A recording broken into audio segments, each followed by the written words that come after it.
Mira, si alguien me hubiera dicho hace un año que mi vida iba a dar un giro de 180 grados, me habría reído en su cara.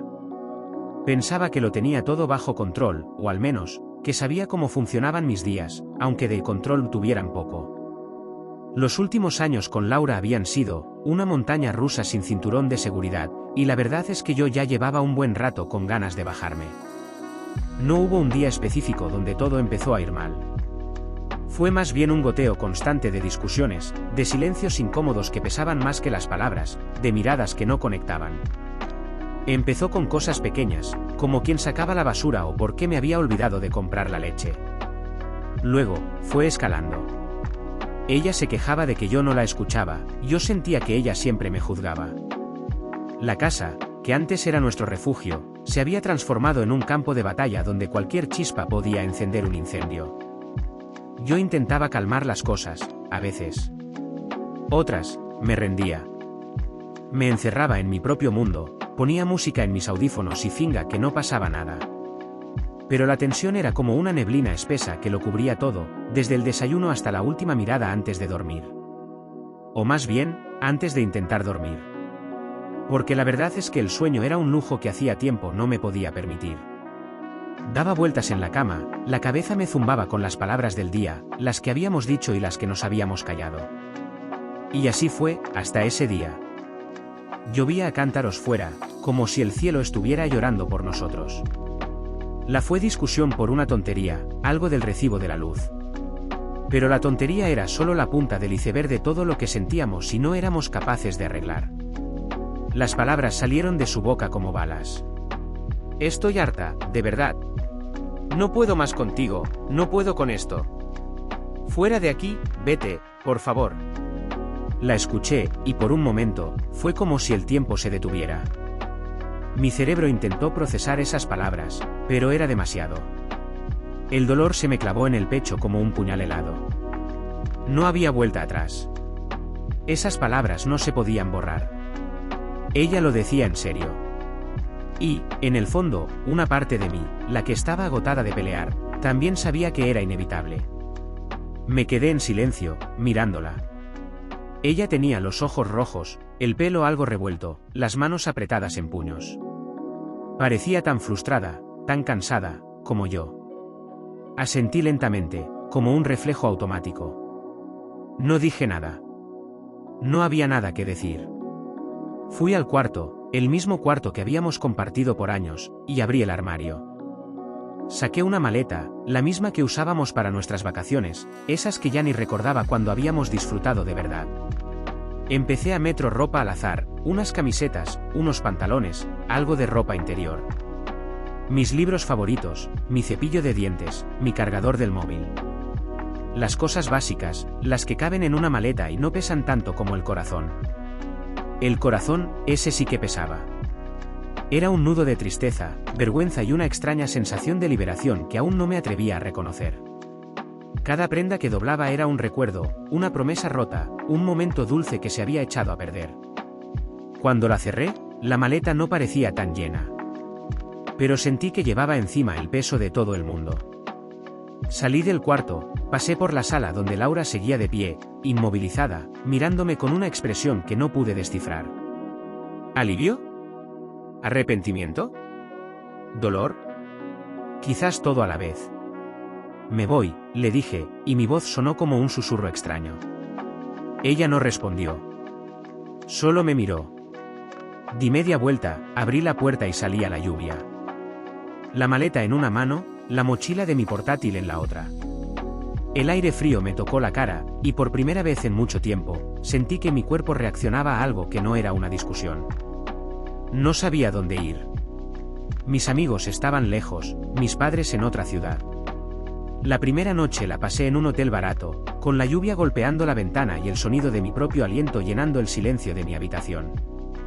Me sentí vacío, como si alguien me hubiera sacado el alma con una cuchara. La casa se había ido, Laura se había ido. Mi vida, tal como la conocía, se había esfumado en un par de horas. Y lo que más me dolía, más que la ausencia de ella, era la ausencia de mí mismo. Había estado tan enfocado en las peleas, en intentar arreglar lo que no tenía arreglo, que me había perdido en el camino. Las primeras semanas fueron un borrón. Me mudé a un pisito pequeño, con unas paredes que parecían respirar soledad y un alquiler que me dolía en el alma. Me levantaba sin ganas, comía lo que fuera, y pasaba las horas mirando el techo, o el móvil, o la televisión, sin realmente ver ni escuchar nada. Los mensajes de algunos amigos preguntando si estaba bien los respondía con monosílabos. No tenía energía para explicar el desastre en el que me había convertido. Dormir era la peor parte. Cada noche, mi mente se convertía en un cine proyectando las peores escenas de mi relación. Las palabras crueles, los silencios hirientes, mi propia inacción. Me daba vueltas y vueltas, la almohada era una roca y la cama, un potro de tortura. Me despertaba cansado, como si no hubiera dormido en absoluto. El café era mi único amigo. Pero ¿sabes qué? La vida es curiosa. Justo cuando crees que estás en el fondo del pozo, y que ya no hay forma de salir, algo cambia. No es un gran evento, no es una luz que aparece de repente. Es más bien un pequeño rayo de sol que se cuela por una rendija. Un día, después de otro de esos despertares agotadores, me miré en el espejo. Mis ojos tenían ojeras profundas, mi barba estaba descuidada y mi pelo era un nido de pájaros. Parecía un fantasma. Y en ese momento, algo hizo clic. ¿Era esta la persona que quería ser? ¿El tipo que se había rendido? Decidí que no. El primer paso fue el más simple, limpié mi piso. Saqué la basura, fregué el suelo, abra las ventanas. Entró aire fresco, y con él, una pequeña bocanada de esperanza. Luego, me afeité, me duché con agua caliente y me puse ropa limpia. Pequeñas victorias. Esa noche, no puse la tele. Saqué un libro que llevaba meses sin abrir, uno de esos de fantasía que me transportaban a otros mundos. Leí un par de capítulos. Y luego, me tumbé. Cerré los ojos. Y, no sé cómo, me quedé dormido. Profundamente.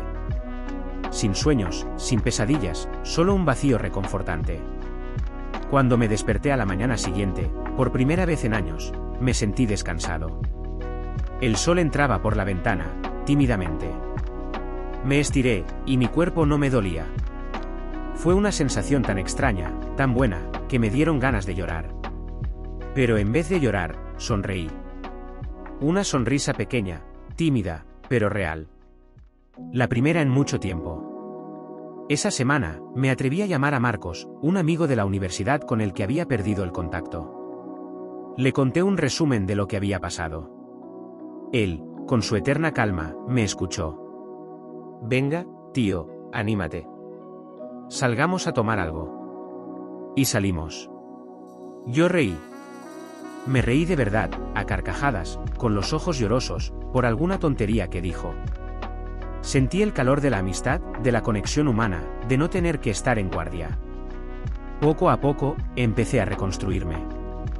Recuperaré mi viejo hobby de tocar la guitarra, que había abandonado por falta de tiempo y ganas.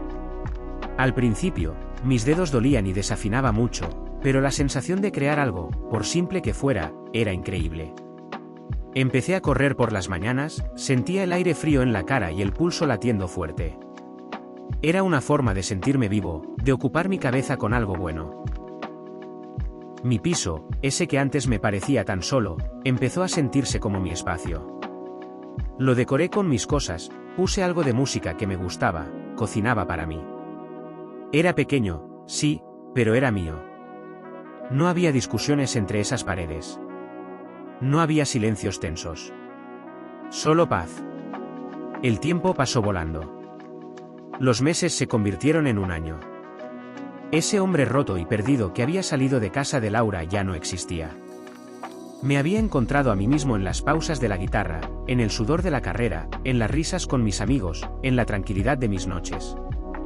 Había aprendido a disfrutar de mi propia compañía, a escuchar mis propios pensamientos sin miedo, a darme el valor que antes buscaba en los demás. Un día, mi móvil vibró con un número desconocido. Era Laura. No tardó mucho en pedir vernos. Accedí. Quería cerrar ese capítulo, pero lo quería hacer bien. Nos encontramos en un café, el mismo donde habíamos tenido nuestra primera cita. Me senté y la esperé. Cuando llegó, la vi diferente. Se veía más delgada, sus ojos quizás con la misma tristeza que recordaba, pero con una madurez que antes no había notado. Ella empezó a hablar. Me contó que me echaba de menos, que había tenido mucho tiempo para pensar. Que lamentaba las cosas, las discusiones, las palabras hirientes. Dijo que se había equivocado, que no había sabido valorar lo que teníamos, que las cosas se habían salido de control y que ahora, que me había perdido, se daba cuenta de lo importante que yo era en su vida. Me miró con los ojos llenos de algo que parecía arrepentimiento, y me preguntó si había alguna posibilidad de que volviéramos a intentarlo. La escuché en silencio. Cada palabra de ella era como un eco lejano de una vida que ya no me pertenecía.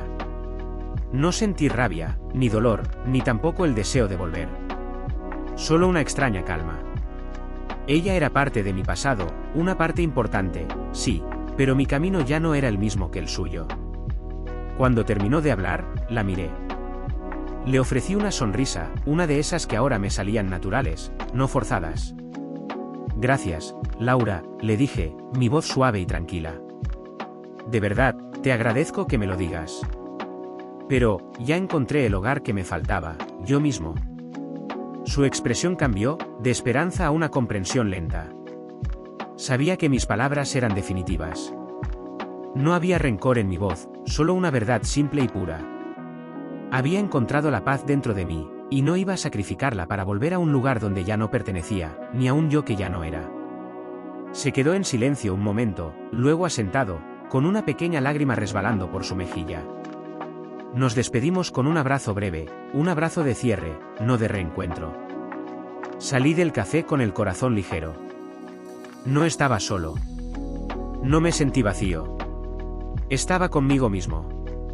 Había pasado por un infierno, sí, pero en el fuego de ese infierno, me había forjado de nuevo.